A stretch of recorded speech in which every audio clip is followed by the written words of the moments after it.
से मंदिर जाने के लिए, अभिषेक करने के लिए बोलती हूँ, तो वे मुझे धर्म की वो बोलते हैं कि हमारे लिए धर्म तो सत्य बोलना, अपने मन में दूसरों के लिए अच्छे विचार रखना, गरीबों की सहायता करना, ये सब है। तो उनकी धर्म की परिभाषा कहाँ तक सार्थक है? उनसे कहना कि गरीबों का सहायता करना अलग धर्म है, भगवान की सेवा करना अलग धर्म है। जितने भी क्रियाएं हैं एक नहीं है, सबका एक सा पुण्य नहीं होता। जैसे सारी दवाइयां एक रोग की दवाई नहीं होती, और दुनिया में सभी को एक समान रोग नहीं होते।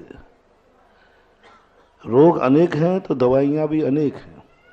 जिंदगी में विपदाएं कितनी हैं।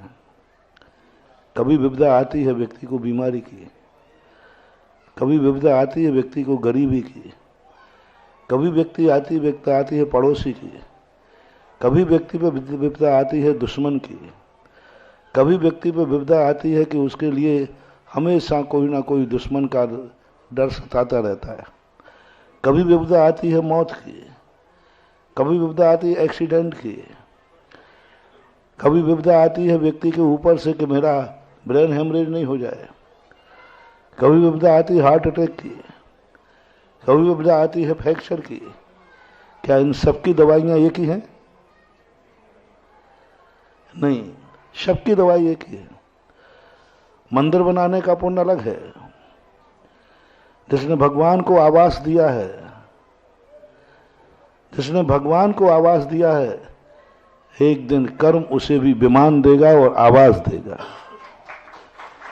और एक दिन ऐसा आवास मिलेगा जो ऐसा होगा कि दुनिया में कभी भी वह आवास नाश को प्राप्त नहीं होता, क्योंकि उसने एक बार जिनालय भगवान को आवास दिया था, भगवान को जिनालय बनाया था, और भगवान उसमें विराजमान हुए। जिस स्थान पर भगवान विराजमान हो जाएं, निर्माण तुम्हारा है। भगवानों के लिए जितने भगवान होते हैं, इनको श्रावक के अधीन क्यों कहा?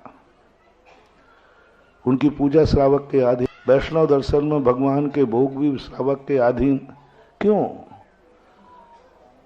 भगवान के तो इसकी जरूरत ही नहीं थी, लेकिन भगवान ने इसलिए स्वीकार कर लिया कि मेरे लिए मंदिर बन जाएगा तो कर्म एक दिन इसको ऐसा विमान देगा, ऐसा आलय देगा, एक दिन इसको भी आवास मिल जाएगा।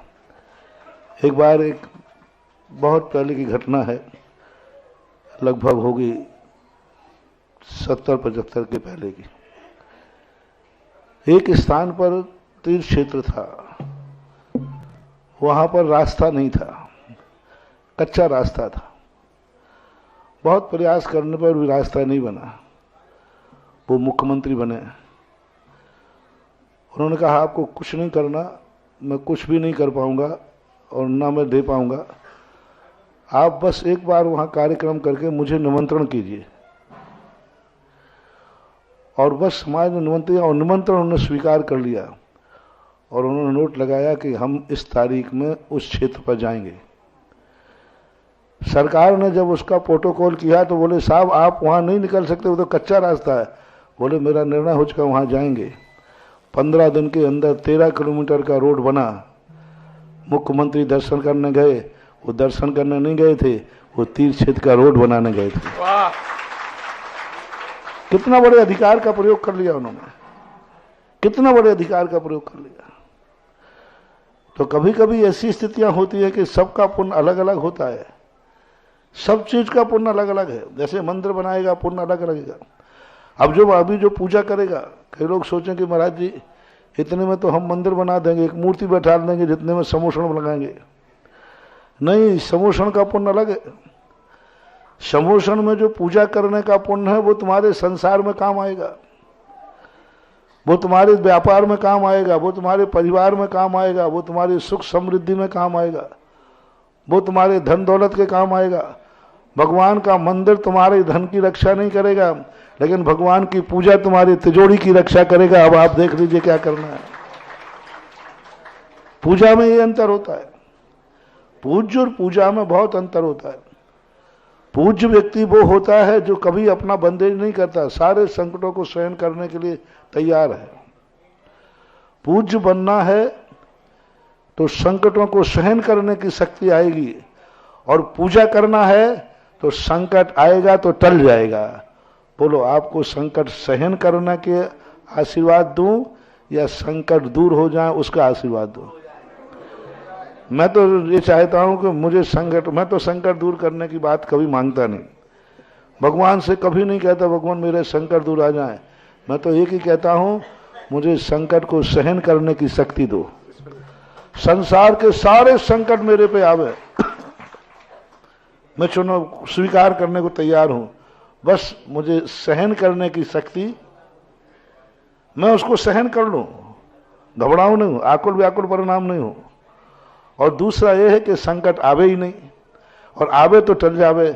आप लोगों को कौन सा चाहिए? जो कहो वो दे दूंगा। तो पूज्य बनोगे, भगवान बैठा लोगे, मंदिर बनाओगे, तो तुम्हें इतनी ताकत आएगी कि संसार में चारों तरफ से आग लग जाएगी, लेकिन वो आग तुम्हारा बाल बांका नहीं कर पाएगी। जल भी जाओगे लेकिन तुम्हारी दुर्गति नहीं होगी। और अब ये आशीर्वाद दो कि खूब संकट आए लेकिन सहन करने की शक्ति दो। अरे नहीं महाराज, ये नहीं, आप तो वो आशीर्वाद दो जिससे संकट आवे, और आवे तो टल जावे। उसका मात्र एक कारण है पूजा। पूजा कारण है।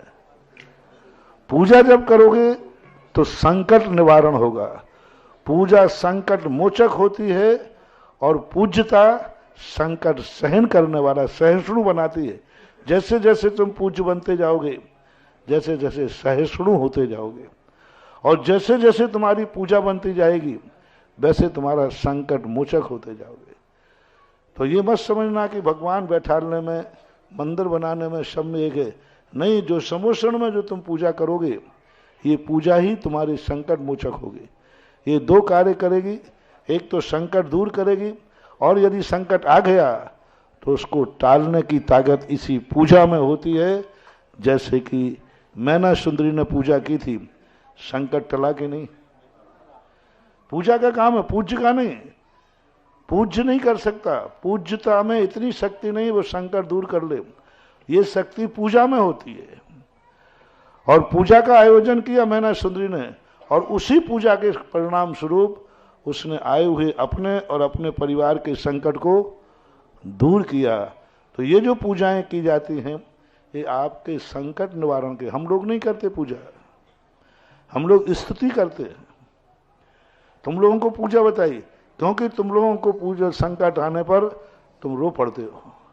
इसलिए कहा गया पूजा करो जिससे तुम्हारे जीवन का संकट निवारण हो। इसलिए पूजा, समोषण में बैठ के तुम पूजा करोगे तो वही समोषण एक दिन तुम्हारे जीवन में बहुत संकट आएंगे, लेकिन वो संकट थोड़े दिन आकर के टल जाएंगे। इसलिए गृहस्थों को पूजा का मुख्य उपदेश दिया गया, उपासना।